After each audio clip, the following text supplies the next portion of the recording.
সবাই দেখেন আমার প্রিয় আইনজীবী ভাই, সবাই আসুন দেখেন কি হয়েছে।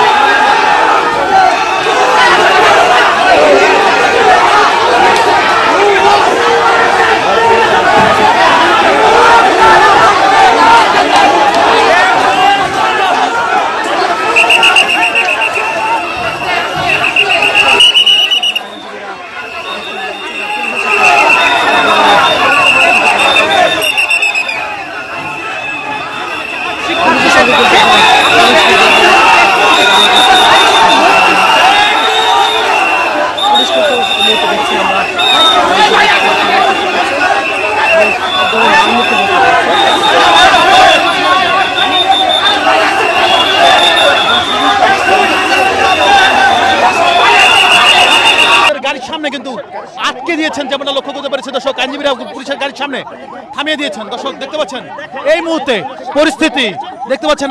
আইনজীবীরা একদম পুলিশের গাড়ির সামনে দাঁড়িয়ে পড়েছেন এবং সেই গাড়িটি যেতে নিষেধ করছেন, অর্থাৎ আসামিকে ছেড়ে দেওয়ার চেষ্টা করছেন। যেমনটা আসলে আইনজীবীরা বলছেন যে দুজনকে ধরা হয়েছে ঢাকা বিশ্ববিদ্যালয়ের, তারা এখানে এসেছিল, যেমনটা তারা বলছিল, তারা এখানে এসেছিল তাদের স্বজনদেরকে ছাড়ানোর জন্য, তাদেরকে গ্রেপ্তার করতে তাদেরকে আটক করেছে এবং সেই আটককৃত গাড়ি তারা কিন্তু থানার দিকে নিয়ে যেতে দিচ্ছে না, অর্থাৎ আইনজীবীরা নিয়ে যেতে দিচ্ছে না, তারা সামনে গাড়ির সামনে এসে পড়েছে।